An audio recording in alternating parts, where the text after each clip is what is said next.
ఓ ఉద్ధవా, నీవు మహాభాగ్యశాలివి. నీవన్నట్లే నేను చేయాలి అనుకుంటున్నాను. అంటే నాకు జ్ఞానం ప్రసాదించమన్నాడు కదా, నీకు ఆ విధంగా చేయాలని అనుకుంటున్నాను. బ్రహ్మ రుద్ర మహేంద్రాదులు మొదలైన లోకపాలకులు వారి లోకాల మీదుగా నన్ను పరంధామం చేరమని కోరుతున్నారు. నన్ను వెనక్కి వచ్చేయమని కోరుతున్నారు. వాళ్ళందరూ వచ్చి పిలిచారని చెప్పాను కదా. సో వాళ్ళందరూ రమ్మంటున్నారు. పృథ్వీ మీద అంటే భూమి మీద దేవకార్యం అంతా నేను పూర్తి చేశాను. అంటే కృష్ణ పరమాత్మ అవతారాన్ని నేను ఎందుకు ధరించానో ఆ పని పూర్తయింది. అంటే దాదాపుగా 18 అక్షోహిణీల సేనా రూపంలో ఉన్నటువంటి జనవాహిని నేలమట్టం చేసి భూమి యొక్క భారాన్ని తగ్గించాడు ఆయన, భారత యుద్ధం అనేటువంటి ఒక చిన్న కారణంతో. సో ఆ పని నేను చేశాను.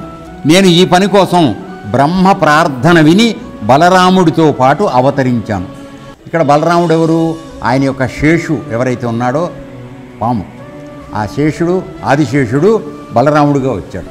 కృష్ణ పరమాత్మ విష్ణుమూర్తి కృష్ణ పరమాత్మగా వచ్చాడు. సో మేమిద్దరం వచ్చి బ్రహ్మదేవుడు అడిగి భూభారాన్ని తగ్గించమని అడిగినప్పుడు మేమిద్దరం వచ్చి కార్యం చేశాం. ఇప్పుడు ఈ యదువంశం శాప కారణంగా భస్మమైపోతుంది.